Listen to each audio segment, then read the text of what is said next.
अस्सलाम वालेकुम व्यूवर्स। अभी हम मोटर एंड इंटीग्रेटिव न्यूरोफिजियोलॉजी शुरू करेंगे, ठीक है। उसके साथ हम न्यूरो एनाटमी भी शुरू करेंगे क्योंकि दोनों को हमने साथ लेकर चलना है। अच्छा, तो हमने जो स्पाइनल कॉर्ड से हम शुरू करेंगे, स्पाइनल कॉर्ड के रिफ्लेक्सेस से शुरू करेंगे, ठीक है। रिफ्लेक्सेस कैसे काम करते हैं तो हम ये लाजमी ये पढ़ना ज़रूरी है, ये हमने शुरू करना है, ठीक है। इतना सा पढ़ के हम रिफ्लेक्सेस के बारे में पढ़ के फिर हम क्या करेंगे, हम फर्दर मूव करेंगे असेंडिंग और डिसेंडिंग ट्रैक्स की तरफ, ठीक है। हम ज़्यादा डिटेल में नहीं जाएंगे क्योंकि ज़्यादा डिटेल में जाना भी इतना प्रॉफिटेबल नहीं है, ठीक है। आप अफोर्ड कर सकते हैं कि आप ज़्यादा डिटेल में ना जाएं रिफ्लेक्सेस के। तो रिफ्लेक्सेस इंपॉर्टेंट हैं, ठीक है। स्पाइनल कॉर्ड के हम जो गाइडन में जो टेंडन के और जो स्पिंडल बंडल है, जो मसल बंडल है, ठीक है, हम उसके रिफ्लेक्सेस में जाएंगे। तो हमने इतना ही डिटेल में पढ़ना है, ठीक है। अच्छा, तो स्पाइनल कॉर्ड का जब हम ट्रांसवर्स सेक्शन करते हैं, ठीक है, तो हमें जो सबसे पहले कि ये है कि जो स्पाइनल कॉर्ड है वो एक सिलेंड्रिकल शेप में है, ठीक है, रफली सिलेंड्रिकल शेप में है। तो ये फोरामेन मैग्नम से, जो ऑक्सीपिटल बोन में फोरामेन मैग्नम है, ठीक है, वहाँ से ये शुरू होता है, ठीक है, मेडुला ऑब्लोंगेटा के लेवल से, ठीक है। तो फर्स्ट जो लंबर वर्टिब्रा होता है उसके बॉर्डर तक, यानी कि लोअर बॉर्डर होता है फर्स्ट लंबर वर्टिब्रा का, वहाँ पर आकर टर्मिनेट होता है, ठीक है। वर्टिब्रा होते हैं सर्विकल वर्टिब्रा भी होता है, थोरैसिक वर्टिब्रा भी होते हैं, लंबर होते हैं, फिर सैक्रल होते हैं, फिर कोकिजियल होते हैं, ठीक है। तो जो लंबर वर्टिब्रा होता है, फर्स्ट लंबर वर्टिब्रा का लोअर बॉर्डर होता है एडल्ट में, वहाँ पर आकर टर्मिनेट होता है, यानी कि मेडुला ऑब्लोंगेटा से शुरू होता है और लोअर बॉर्डर जो है फर्स्ट लंबर वर्टिब्रा का, वहाँ पर आकर टर्मिनेट होता है। अच्छा, फिर जो जो जो इन्फेंट्स होते हैं, ठीक है, चिल्ड्रन होते हैं ना, यंग चाइल्ड जो होते हैं, अच्छा, इनमें ना थोड़ा सा ये लॉन्गर होता है स्पाइनल कॉर्ड। ये आकर जी थर्ड वर्टिब्रा जो होता है लंबर वर्टिब्रा, उसके जो अपर बॉर्डर होता है वहाँ पर आकर टर्मिनेट होता है, ठीक है। अच्छा, तो इसको जो स्पाइनल कॉर्ड होता है, इसको जो कवरिंग होती हैं, जो जिन कवरिंग ने इनको प्रोटेक्ट किया होता है, ठीक है, उनमें ड्यूरामेटर भी आ जाता है, उनमें पिया मैटर भी आता है, रेक्नोइड मैटर भी आता है, ठीक है। पिया मैटर जो होते हैं आउटर मोस्ट लेयर होती है, यानी कि जो स्पाइनल कॉर्ड है ना, ये जो हम अगर स्ट्रक्चर ड्रा करें स्पाइनल कॉर्ड की,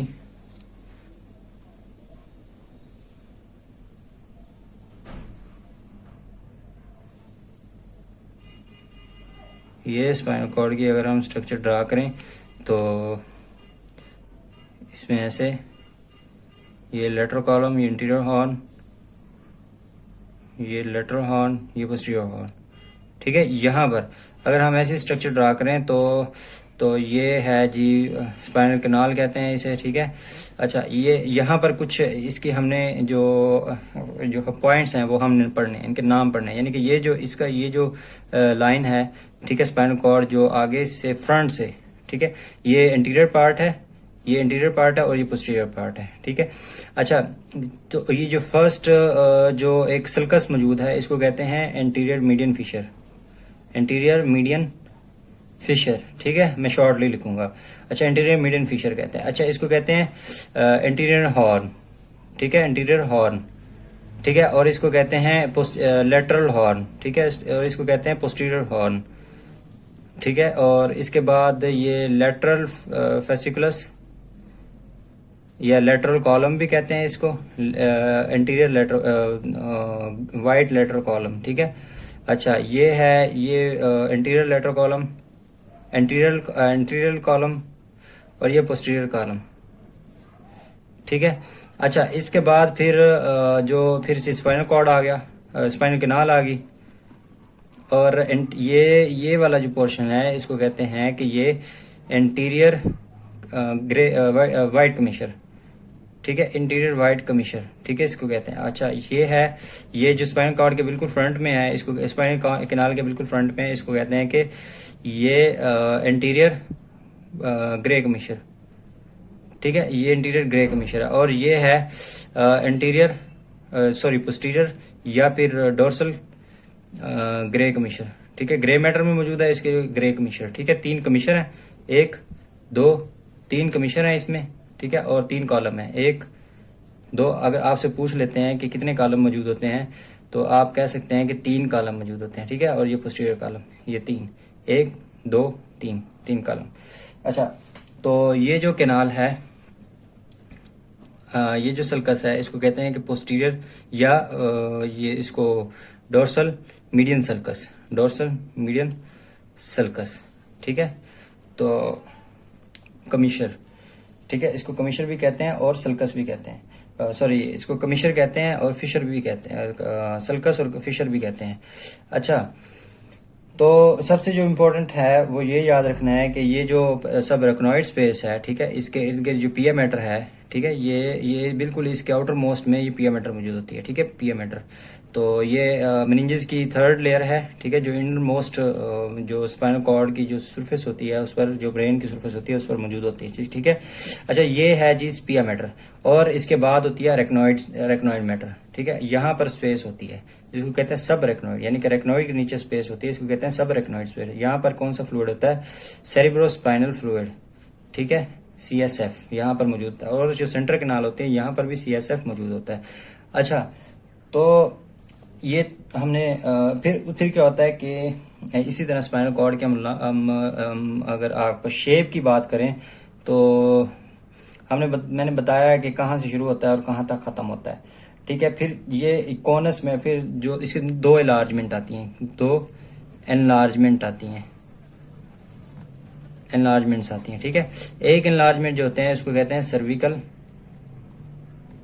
एनलार्जमेंट, ठीक है, और दूसरी एनलार्जमेंट होती है इसको कहते हैं लंबर एनलार्जमेंट, लंबर एनलार्जमेंट। अच्छा, सर्विकल जो एनलार्जमेंट होती है वो C3 से T2 तक, C3 से T2 तक होती है, ठीक है। अच्छा, एनलार्जमेंट मतलब कैसे कि जैसे स्पाइनल कॉर्ड आ रहा है ये ऐसे इस तरह की एनलार्जमेंट बन जाती है, इस तरह की एनलार्जमेंट बन जाती है, ठीक है, ये एनलार्जमेंट है। अच्छा, सर्विकल। अच्छा, फिर ये लंबर जो एनलार्जमेंट होती है ये होती है L1 के लेवल से लेकर S3 तक, ठीक है, ये एनलार्जमेंट होती है। अच्छा, इन एनलार्जमेंट का फ़ायदा क्या है?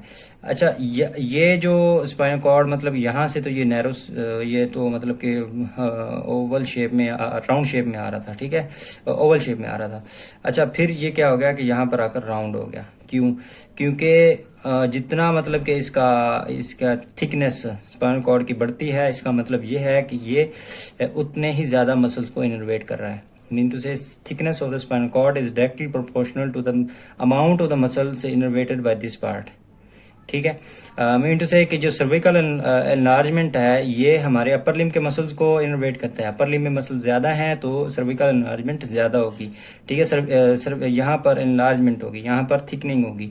अच्छा, इसी तरह फिर लंबर रीजन पर आकर, ठीक है, इस तरह लंबर रीजन पर आकर लंबर सैक्रल, लंबो सैक्रल रीजन पर आकर, यानी कि सैक्रल पार्ट भी एक सैक्रल पार्ट भी आता है S3 तक, S1 S2 S3 से S3 तक आता है, ठीक है, लंबर भी आता है, इस तरह के इसको कहते हैं लंबो सैक्रल एनलार्जमेंट भी कहते हैं। अच्छा, ये जो लंबो सैक्रल एनलार्जमेंट है ये हमारी लोअर एक्सट्रीमिटीज़, ठीक है, लेग्स को, हमारी को जो मसल्स होते हैं उनको इनर्वेट करता है ये पार्ट, ये सेगमेंट, यानी कि L1 से लेकर S3 तक, तो इसलिए यहाँ पर थिकनिंग है। अच्छा, ये इंपॉर्टेंट चीज़ हमने पढ़नी थी। अच्छा, फिर क्या होता है कि कॉनस मेडुलैरिस पर, ठीक है, ये स्पाइनल कॉर्ड जो है वो मतलब कि एंड हो जाता है कॉनस मेडुलैरिस पर, और फिर वहाँ से क्या होता है फिलियम टर्मिनल शुरू हो जाता है। फिलियम टर्मिनल क्या होता है कि ये पिया मैटर, ये जो पिया मैटर है इसकी एक्सटेंशन है, ठीक है, इसी की एक्सटेंशन है। ये फिर नीचे ये जाती है कोकेक्स जो होता है, ठीक है, कोकेक्स के जो पोजीशन जो पोस्टीरियर होता है ना कोकेक्स का, ठीक है, वहाँ पर आकर ये ख़त्म हो जाती है, ठीक है, वहाँ पर आकर अटैच होती है पोस्टीरियर बॉर्डर पर कोकेक्स की। तो इसमें मैं आपको साथ साथ ये भी बता दूं कि स्पाइनल कॉर्ड में डिसेंडिंग ट्रैक्स भी होते हैं और असेंडिंग ट्रैक्स भी होते हैं। अच्छा, असेंडिंग ट्रैक्स में मैं दो ट्रैक्स बता देता हूँ, बाकी के बारे में हम बाद में पढ़ेंगे, ठीक है, जब हम ट्रैक्स पढ़ेंगे। अच्छा, यहाँ पर जो एक ट्रैक होता है इसको कहते हैं फेसिकुलस क्यूनेटस, फेसिकुलस ग्रेसिलिस, और यहाँ पर ये जो ट्रैक होता है इसको कहते हैं फेसिकुलस क्यूनेटस, ठीक है। अच्छा, ये ट्रैक जो होते हैं ये जो फ्री नर्व एंडिंग्स हैं वहाँ से स्टार्ट होते हैं, ठीक है, ये ट्रैक्स, और ये ट्रैक्स फिर मैं आपको ये बता देता हूँ कि ये इसको ग्रेसिलिस इसलिए कहते हैं और इसको क्यूनेटस इसलिए कहते हैं। फेसिकुलस का मतलब होता है बंडल। अच्छा, इसको क्यूनेटस इसलिए कहते हैं क्योंकि ये जो मेडुला का कुनियटस न्यूक्लियस है वहाँ पर जाकर टर्मिनेशन होती है इसकी। यहाँ ये ग्रेसिलिस, इसको फेसिकुलस ग्रेसिलिस इसलिए कहते हैं क्योंकि ये जो ग्रेसिलिस न्यूक्लियस है मेडुला ऑब्लिंगेटा में, वहाँ पर इसके फाइबर्स जाकर टर्मिनेट होते हैं। ठीक है, टेक्टाइल वाइब्रेटरी सिग्नल्स और टेक्टाइल जो सिग्नल्स होते हैं, ठीक है, ये इनको लेकर जाता है। ठीक है, असेंडिंग ट्रैक्स में आता है ये। अच्छा, फिर उसके बाद जी जो लेटरल हॉर्न है, इसमें लेटरल हॉर्न की बात कर लेते हैं। ये जी जो सर्विकल रीजन होता है, एक होता है सर्विकल रीजन और एक होता है थोरैसिक लंबर। ठीक है, फिर उसके बाद सैक्रल रीजन। ठीक है, अच्छा, सर्विकल रीजन पर जो लेटरल कॉलम होता है, लेटरल कॉलम या फिर लेटरल हॉर्न है, ठीक है, ये मौजूद नहीं होता। ठीक है, ये एब्सेंट होता है सर्विकल रीजन पर। थोरैसिक रीजन पर ये मौजूद होता है। ठीक है, यहाँ से जो, अच्छा, इसका काम क्या होता है कि इसमें एक न्यूक्लियस होता है जो pre synaptic pre ganglionic pre sympathetic fibre जो हैं ये मतलब कि यहाँ से ओरिजिनेट होते हैं। ठीक है, तो फिर वहाँ पर स्पाइनल कॉर्ड के इर्द गिर्द जो सिंपैथेटिक गैंग्लिया मौजूद होते हैं, वहाँ पर ये सप्लाई करते हैं। ठीक है, वहाँ पर फाइबर जाकर कुछ टर्मिनेट होते हैं, कुछ डायरेक्टली पास हो जाते हैं मेडुला, जो मेडुला है, एड्रेनल मेडुला, उसको जाकर इनर्वेट करते हैं। ठीक है, अच्छा, थोरैसिक लेवल पर ये मौजूद होता है। और लंबर लेवल पर क्या होता है कि लंबर लेवल में L1 से लेकर L3 तक, L2 या L3 तक, ठीक है, मौजूद होता है ये। फिर सैक्रल लेवल में ये एब्सेंट होता है, वहाँ पर ये मौजूद नहीं होता। सैक्रल लेवल पर क्या होता है कि S2 से लेकर S4 तक, ठीक है, S2 से लेकर S4 तक क्या होता है कि parasympathetic pre ganglionic fibres originate होते हैं। ठीक है, पैरासिम्पैथेटिक के यहाँ से पैरासिम्पैथेटिक आउटफ्लो होता है, सैक्रल आउटफ्लो इसको कहते हैं। ठीक है, अच्छा, सर्विको सैक्रल आउटफ्लो कहते हैं सिम्पैथेटिक को। ठीक है, और लंबो सैक्रल कहते हैं आउटफ्लो। पैरासिम्पैथेटिक को सर्विकल सैक्रल कहते हैं क्योंकि सर्विकल से भी फाइबर्स निकलते हैं प्री गैंग्लियोनिक। अच्छा, फिर जो थ्रेसो लंबर होता है, यहाँ से क्या होता है कि यहाँ पर ये जो लेटरल हॉर्न है ये मौजूद है यहाँ पर, तो थ्रेसिक से पर मौजूद है, लंबर पर मौजूद है, इसको थ्रेको लंबर, ठीक है, आउटफ्लो कहते हैं फॉर द सिंपैथेटिक सिस्टम। अच्छा, उसके बाद हम पढ़ लेते हैं कि फिर हम स्पाइनल कॉर्ड की जो, ये तो हमने न्यूरो एनाटमी हमने पढ़नी थी, और अगर आप दूसरी वीडियोस, पिछली वीडियोस ना भी देखें तो अभी हमने पढ़ लिया है, तो कोई इतना मतलब कि टाइम कंज्यूमिंग आपके लिए हो जाएगा दोबारा दूसरी वीडियो पर जाने पर।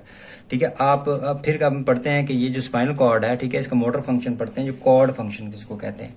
अच्छा, कॉर्ड फंक्शन में हम इसके कॉर्ड रिफ्लेक्सेस पढ़ेंगे। ठीक है, कॉर्ड रिफ्लेक्सेस, अच्छा, बहुत सारे जो रिफ्लेक्सेस होते हैं वो बॉडी के वो स्पाइनल कॉर्ड तक पहुंचते हैं और वहीं से उसका रिस्पॉन्स हो जाता है। ठीक है, अच्छा, मतलब कि ये रिफ्लेक्सेस जो होते हैं ये जाते ही नहीं है ब्रेन तक, वहीं से प्रोसेस हो जाते हैं, क्योंकि जो सर्किट मौजूद होता है, न्यूरल सर्किट मौजूद होता है, वो तो स्पाइनल कॉर्ड में मौजूद होता है। बहुत सारे जो रिफ्लेक्सेस होते हैं उनका सर्किट तो ब्रेन में मौजूद ही नहीं होता। अच्छा, तो फिर होता क्या है, हमने ब्रेन को भी इग्नोर नहीं करना। ठीक है, ब्रेन क्योंकि हमारी बॉडी की मूवमेंट को कंट्रोल करता है। फॉर एग्जांपल कि हमने भागने के लिए बॉडी को फॉरवर्ड लीन करना है, तो तब भी जो कंट्रोल सिग्नल्स होंगे वो ब्रेन की तरफ से आएंगे। अच्छा, फिर हमने क्या करना है कि जब हमने टर्न लेना चलते हुए, तो वो भी कंट्रोल सिग्नल ब्रेन से आएंगे। अच्छा, जब हमने मीन टू से कि चलते चलते हमने भागना है, तो वो भी कंट्रोल सिग्नल ब्रेन से आते हैं। अच्छा, पहले हमने पढ़ लिया था कि अच्छा, यहाँ से पढ़ते हैं कि जो जितने भी मैंने पहले कहा हुआ है कि जो भी सेंसरी इंफॉर्मेशन होती है वो पोस्टीरियर रूट से आती है स्पाइनल कॉर्ड के। ठीक है, अब यहाँ से जो सेंसरी, मीन टू से कि ये जो फाइबर्स जा रहे हैं, ठीक है, ये तो सेंसरी होंगे ना, कंफर्म बात है। और ये यहाँ से जो एंटीरियर रूट से जो फाइबर्स आ रहे हैं ये तो मोटर होंगे, ये कंफर्म बात है। अच्छा, तो क्या होगा कि फाइबर्स जाएंगे अंदर, ठीक है, स्पाइनल कॉर्ड से, मसल से, ठीक है, इफेक्टर सेल से, मसल से ये फाइबर्स जाएंगे। ठीक है, पोस्टीरियर रूट से होते हुए, पोस्टीरियर रूट गैंग्लियन से होते हुए, ठीक है, फाइबर्स जाएंगे और फिर ये जाकर सबसे पहले ये हमने पढ़ना है कि ये फाइबर्स गए अंदर, ठीक है, ये अपना सेंसरी इन्फॉर्मेशन लेके गए, मोटर इन्फॉर्मेशन लेकर आए। अच्छा, तो ब्रेन में ना हमारे स्पाइनल कॉर्ड में तो कुछ तो सेंसरी सिग्नल्स, सेंसरी न्यूरॉन्स भी हैं जो कि पोस्टीरियर रोड में मौजूद हैं। अच्छा, कुछ न्यूरॉन्स जो हमारे हैं वो यहाँ पर एंटीरियर हॉर्न में मौजूद हैं। यहाँ पर अल्फा और गैमा न्यूरॉन्स, गैमा और अल्फा न्यूरॉन्स मौजूद हैं, ठीक है। अच्छा, ये न्यूरॉन जो अल्फा और गैमा मोटर न्यूरॉन्स हैं, एंटीरियर मोटर न्यूरॉन्स इनको कहते हैं, ठीक है। अच्छा, जो अल्फा न्यूरॉन्स होते हैं, अच्छा ये कौन से होते हैं, इनमें अल्फा, इनको अल्फा क्यों कहते हैं, क्योंकि हमने पढ़ा है कि जो सेंसरी फाइबर्स होते हैं ये 4-5 तरह के होते हैं, ठीक है। ये तो अल्फा टाइप फाइबर्स होते हैं, ठीक है। ये जो अल्फा फाइबर्स हैं, ठीक है, alpha type fibre, alpha type A type fibre है, अल्फा ए टाइप फाइबर है, ए अल्फा टाइप फाइबर्स। अच्छा, तो फिर जो गैमा होते हैं, ये गैमा ये जो गैमा टाइप फाइबर्स होते हैं, ठीक है, ठीक है। फिर उसके बाद क्या होता है कि जो फिर ये जो अल्फ़ा ए टाइप फाइबर्स होते हैं, ये मोटर यूनिट को इनर्वेट करते हैं, ठीक है। मोटर यूनिट को, यानी कि 3 से thousands of muscle fibres are innervated by single stimulation of this single alpha neuron. अच्छा, जो गैमा टाइप फाइबर्स होते हैं जिनको गैमा मोटर न्यूरॉन भी कहते हैं, ये किस चीज़ को, स्पिंडल फाइबर्स को इन्वर्ट करते हैं, ठीक है, स्पिंडल फाइबर्स को। अच्छा, ये आपने लिख लेना है और मैं मतलब क्या आगे बताता रहूँगा आपको, आपने जो उसको जहन में रखना है उस चीज़ को, ठीक है। अच्छा, ये जो गैमा मोटर न्यूरॉन होते हैं, ये मसल फाइबर्स को इन्वर्ट करते हैं। इंटरफ्यूजल मसल फाइबर्स आते हैं, वो मैं आपको बताऊँगा कि क्या होते हैं इंटरफ्यूजल मसल फाइबर्स। इंटरफ्यूजल मसल फाइबर्स क्या होते हैं। अच्छा, ये आपको तो क्लियर है कि जो भी इंफॉर्मेशन बॉडी से हमारी पेरिफेरी से जाती है वो सेंसरी रूट से, सेंसरी नर्व फाइबर से होती हुई वो ब्रेन और स्पाइनल कॉर्ड तक जाती है, ठीक है। फिर वहाँ पर इंफॉर्मेशन प्रोसेस होती है। उसके बाद जो इंफॉर्मेशन वहाँ से आती है वो मोटर रूट से होती है, मोटर फाइबर्स उसको लेकर आते हैं, यानी कि वो एक सेंट्रल नर्वस सिस्टम और हमारे सेंट्रल नर्वस सिस्टम का एक रिस्पॉन्स होता है, ठीक है। उस जो इंफॉर्मेशन जो सेंसरी रूट से ब्रेन तक गई थी, फिर वहाँ पर प्रोसेस हुई, फिर वो एक हमारा सेंट्रल नर्वस सिस्टम एक रिस्पॉन्स जनरेट करता है मोटर फाइबर्स के ज़रिए। जो इन्फॉर्मेशन जाएगी वो 2 एंडिंग्स के ज़रिए जाएगी, ठीक है। जो इसको एक को कहते हैं प्राइमरी एंडिंग कहते हैं और दूसरी कहते हैं सेकेंडरी एंडिंग। यहाँ पर मैंने मेंशन किया है, ये मसल फाइबर है, ठीक है, मसल पूरा मसल है। और यहाँ पर ये आप देख रहे हैं कि ये इंट्राफ्यूजल फाइबर्स हैं, एक्स्ट्राफ्यूजल फाइबर्स हैं, ठीक है। और फिर motor neurons, gamma motor neuron और अल्फा मोटर न्यूरॉन, ये आप देख रहे हैं। अच्छा, सेंसरी में क्या है कि सेंसरी में जो प्राइमरी एंडिंग है, ठीक है, ये है, यहाँ पर देखें कि ये बल्ज पर, यानी कि जो कॉर्ड, ये जो मसल स्पिंडल रिसेप्टर है, ठीक है, 2 तरह के। अब एक होता है कि बॉडी ने, एक होता है कि सेंट्रल नर्वस सिस्टम ने रिस्पॉन्स जनरेट किया है, ठीक है, कुछ स्टिमुलस मिला है तो रिस्पॉन्स जनरेट किया। अब जो सेंसरी स्टिमुलस है वो कॉर्ड जो स्पिंडल है, स्पिंडल मसल रिसेप्टर, उसके ज़रिए ब्रेन तक जाता है। फिर 2 तरह के फाइबर्स हैं ना, सेंसरी रिसेप्टर्स 2 तरह के हैं। एक तो ये हो गया स्पिंडल मसल स्पिंडल रिसेप्टर, फिर दूसरा जो है वो गोल्जी टेंडन रिसेप्टर, ठीक है, गोल्जी टेंडन रिसेप्टर। अब ये तो बल्ज में मौजूद होता है, यानी कि जो रिसेप्टर है, जो फाइबर्स की जो सेंटर है यानी कि बेली है वहाँ पर मौजूद होते हैं, ठीक है, मसल स्पिंडल रिसेप्टर्स। अच्छा, ये जो गोल्जी टेंडन रिसेप्टर्स हैं ये टेंडन पर, यानी कि मसल के टेंडन पर मौजूद होते हैं, टेंडन फाइबर पर मौजूद होते हैं रिफ्लेक्सेस। अच्छा, ये मसल स्पिंडल रिसेप्टर्स क्या करते हैं, ये जो मसल की स्ट्रेचिंग है, ठीक है, उसकी इंफॉर्मेशन देते हैं ब्रेन को, यानी कि कितना स्ट्रेच हुआ है, कितना नहीं स्ट्रेच हुआ, यानी कि लेंथ चेंज हुई है कि नहीं, वो मसल की वो उसकी इंफॉर्मेशन देता है, ठीक है। कितनी लेंथ चेंज हुई है, मतलब कि लेंथ की इंफॉर्मेशन देता है, और rate of change of length of the muscle spindle of the muscle fibre, ठीक है। अच्छा, गोल्जी टेंडन रिसेप्टर है, ये इन्फॉर्मेशन क्या देता है कि ये लेंथ की इन्फॉर्मेशन देता है, टेंडन के लेंथ की और rate of change of length of tendon, ठीक है, इसकी इन्फॉर्मेशन प्रोवाइड करते हैं, सेंसरी इन्फॉर्मेशन प्रोवाइड करते हैं। अच्छा, प्राइमरी एंडिंग होती है और एक होती है secondary ending.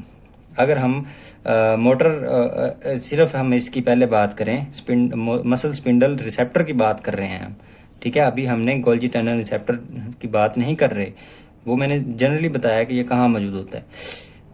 Muscle spindle receptor जो है, इसकी जो सेंसरी फाइबर्स जो निकलती हैं, ठीक है, वो उस प्राइमरी एंडिंग होती है और एक होती है सेकेंडरी एंडिंग। ठीक है। प्राइमरी एंडिंग में क्या होता है कि जो फाइबर्स इसके होते हैं प्राइमरी एंडिंग के, वो टाइप 2 फाइबर्स होते हैं, और सेकेंडरी एंडिंग के जो फाइबर्स होते हैं वो 1A फाइबर होते हैं। अच्छा, इस तरह देखें कि ये जो हमारी हमने पहले पढ़ा था कि जो A type alpha A fibres होते हैं, फिर होते हैं कि alpha B fibres, beta A fibres होते हैं, फिर उसके बाद गैमा ए फाइबर्स होते हैं, फिर होते हैं कि डेल्टा ए फाइबर्स होते हैं। ठीक है। अच्छा, ये फिर उसके बाद सी टाइप फाइबर्स आ जाते हैं। ठीक है। टाइप ए फाइबर्स इक्विवेलेंट है वो ये इसके जो सेंसरी एंडिंग के फाइबर हैं, यानी कि 1A, ठीक है, 1A रिसेप्ट 1A फाइबर, यानी कि इसके इक्विवेलेंट है। और जो टाइप बी और बीटा ए और गैमा ए फाइबर जो हैं, ये टाइप 2 फाइबर्स के इक्विवेलेंट है, यानी कि जो सेंसरी प्राइमरी एंडिंग है, ठीक है, प्राइमरी सेंसरी एंडिंग है, इसके फाइबर 2 के इक्विवेलेंट है बीटा ए और गैमा ए। ये भी सेंसरी फाइबर्स हैं, जिस तरह ये सेंसरी फाइबर्स है ना, डिस्ट्रीब्यूशन है सेंसरी फाइबर्स की, इसी तरह ये भी सेंसरी फाइबर्स की डिस्ट्रीब्यूशन है। ये 1A और 1B 2 3। अच्छा, ये है डेल्टा जो फाइबर है, ये टाइप 3 के इक्विवेलेंट है, और ये टाइप 4, ये सी टाइप फाइबर हैं, ये टाइप 4 के इक्विवेलेंट है। अच्छा, ये सी टाइप फाइबर्स और टाइप 4 जो है ना, ये हैं ये नॉन माइलिनेटेड नर्व फाइबर्स हैं, बाकी सारे माइलिनेटेड हैं। ठीक है। तो अगर आप फिर इसके बाद देखें कि इस तरह के फाइबर्स होते हैं जो इंट्राफ्यूजल फाइबर्स होते हैं, जो मैंने पहले आपको दिखाया कि यहाँ पर ये देखें कि इंट्राफ्यूजल फाइबर्स हैं। ठीक है। ये एक्स्ट्राफ्यूजल फाइबर हैं। ठीक है। और हम देख लेते हैं कि इंट्राफ्यूजल फाइबर्स क्या होते हैं डिटेल में। अच्छा, इंट्राफ्यूजल फाइबर्स क्या होते हैं कि ये दो तरह के फाइबर्स होते हैं। एक तो होते हैं कि न्यूक्लियर बैग फाइबर्स होते हैं, ठीक है, इसको इंट्राफ्यूजल मसल के। ठीक है। फिर दूसरे होते हैं जी न्यूक्लियर चेन फाइबर्स होते हैं इंट्राफ्यूजल मसल के। ठीक है।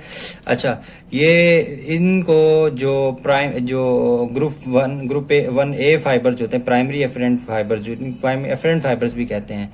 ठीक है। वो इनको यानी कि इनके स्टिमुलस को यानी कि इसकी जो सेंसरी इंफॉर्मेशन होगी वो एक्साइट करेगी, वो किसको एक्साइट करेगी, 1A फाइबर्स को। इसकी डिटेल हम स्केच देख लेते हैं। वो जो आपने जहन में रखना है वो ज़्यादा इंपॉर्टेंट है, यानी कि ये आपने जो स्केच जहन में रखना है ना, ये स्केच आपने जो याद करने की चीज़ है, ये आपने इसको आपने याद करना है, इसको आपने समझना है। ठीक है। मसल स्पिंडल की बात करें थे, मसल स्पिंडल की, ये इसकी जो लेंथ होती है 3 से 10 मिलीमीटर होती है। इसकी लेंथ 3 से 10 मिलीमीटर होती है। अच्छा, इंट्राफ्यूजल मसल फाइबर्स और एक्स्ट्राफ्यूजल मसल फाइबर्स मिलकर क्या बनाते हैं कि मसल स्पिंडल बनाते हैं यहाँ, यानी कि वहाँ पर ये फाइबर्स इंट्राफ्यूजल और एक्स्ट्राफ्यूजल मौजूद होते हैं। अच्छा, जो इंट्राफ्यूजल मसल फाइबर्स होते हैं उनमें 3 से 12 इंट्राफ्यूजल मसल फाइबर्स मौजूद होते हैं एक स्पिंडल में। ठीक है। एक मसल स्पिंडल में मौजूद होते हैं। फिर क्या होता है कि ये स्पिंडल इंट्राफ्यूजल स्पिंडल फाइबर्स जो दो तरह के होते हैं, न्यूक्लियर बैग फाइबर्स होते हैं और एक न्यूक्लियर चेन फाइबर्स होते हैं। ठीक है। ये चीज़ जितनी भी मैं बता रहा हूँ ना, ठीक है, ये गाइडन में एक ही जगह पर ऐसे नहीं लिखी हुई। इसको दो गाइडन का जो हाफ चैप्टर है ना, ठीक है, उसको आपने आधा पढ़ना होता है, फिर जाकर ये चीज़ आपको समझ आती है वहाँ से। अच्छा, न्यूक्लियर बैग फाइबर्स होते हैं और न्यूक्लियर चेन फाइबर्स होते हैं। न्यूक्लियर बैग फाइबर्स में क्या होता है कि जिस तरह मैंने आपको यहाँ पर बताया कि न्यूक्लियर बैग फाइबर्स का मतलब क्या है, यहाँ पर एक बैग मौजूद है, ठीक है, थैली मौजूद है, बेली मौजूद है। अब यहाँ पर क्या होता है कि यहाँ पर न्यूक्लियाई मौजूद होते हैं, इन फाइबर्स के न्यूक्लियाई यहाँ पर मौजूद होते हैं। एक ही जगह पर बल्जिंग बनाई हुई होती है, एक ही जगह पर इकट्ठे होते हैं जो बल्जिंग बनाते हैं, बेली बनाते हैं, इसलिए इसको न्यूक्लियर बैग फाइबर्स भी कहते हैं। अच्छा, जो न्यूक्लियर चेन फाइबर्स हैं, इसके जो न्यूक्लियाई हैं वो through out the length of the fibre longitudinally ये प्रेजेंट होते हैं। ठीक है। ये मतलब कि इस तरह एक ही जगह पर इकट्ठे होकर बेली नहीं बनाते। अच्छा, फिर उसके बाद जी न्यूक्लियर बैग फाइबर जो होते हैं ये 1 से 3 इनकी अमाउंट होती है, नंबर होते हैं। फिर न्यूक्लियर चेन फाइबर्स के 3 to 9 नंबर्स होते हैं। अच्छा, फिर ये क्या देखें कि जो न्यूक्लियर चेन फाइबर्स होते हैं, सेंसरी फाइबर्स है ना, ठीक है, ये क्या करते हैं, एक्साइट करते हैं सेंसरी एंडिंग को, ठीक है, सेंसरी एंडिंग को, सेकेंडरी सेंसरी एंडिंग को एक्साइट करते हैं ये। अच्छा, कौन से फाइबर्स होते हैं, हमने पहले पढ़ा कि टाइप 2 फाइबर्स होते हैं। सेकेंडरी से आप याद कर सकते हैं कि टाइप 2 फाइबर्स होते हैं, ठीक है। अच्छा, फिर टाइप 2 फाइबर्स किसके इक्विवेलेंट हैं, ये बीटा और गैमा के इक्विवेलेंट हैं।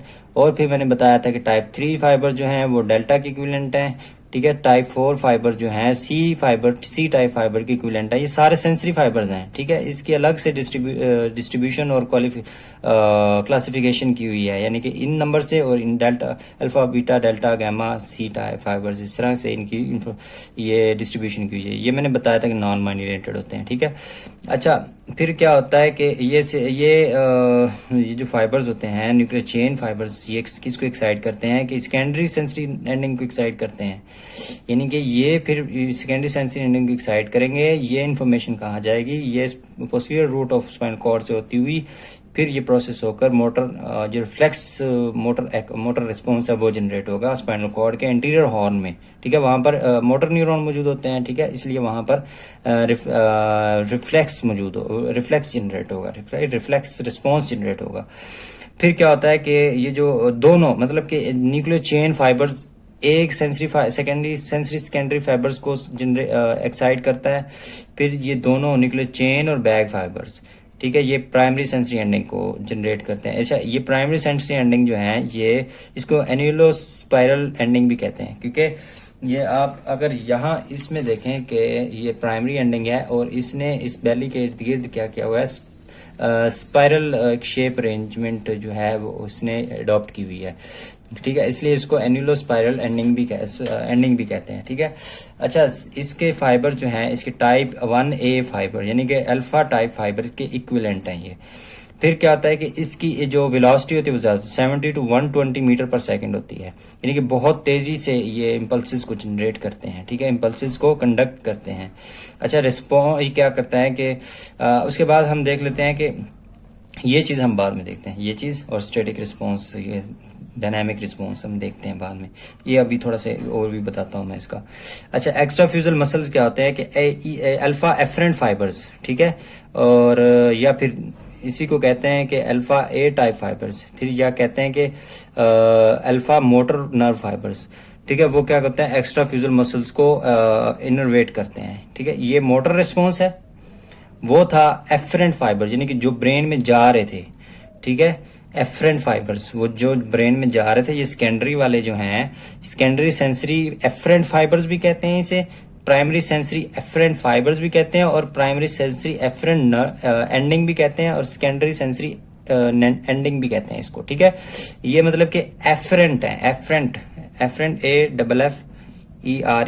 एफरेंट है, ठीक है, और ये इफरेंट है, इफरेंट, ठीक है, ई से, और यानी कि ये रिस्पॉन्स निकल रहा है जो स्पाइनल कॉर्ड से एंटीरियर हॉर्न से, जो एंटीरियर ग्रे हॉर्न से जो रिस्पॉन्स निकल रहा है वो अल्फा एफरेंट फाइबर, यानी कि जिसको अल्फा टाइप फाइबर्स या अल्फा मोटर नर्व फाइबर्स भी कहते हैं, अल्फा मोटर न्यूरॉन से, ठीक है, ये रिस्पॉन्स निकल रहा है। ये जो रिस्पॉन्स होगा ये किस मसल, ये स्पिंडल मसल्स के, ठीक है, मसल स्पिंडल के किस जो फाइबर्स को इनर्वेट करेगा, ये करेगा एक्स्ट्रा फ्यूजल मसल फाइबर्स को, और जो गैमा एफरेंट फाइबर होंगे, एफरेंट फाइबर, ठीक है, ये गैमा एफरेंट फाइबर मैंने बताया कि एंड पर मौजूद होते हैं, ठीक है, इंट्राफ्यूजल मसल्स के, ठीक है, वहां पर ये क्या करेंगे, इंट्राफ्यूजल मसल फाइबर्स को ये मोटर रिस्पॉन्स देंगे, ठीक है, मोटर।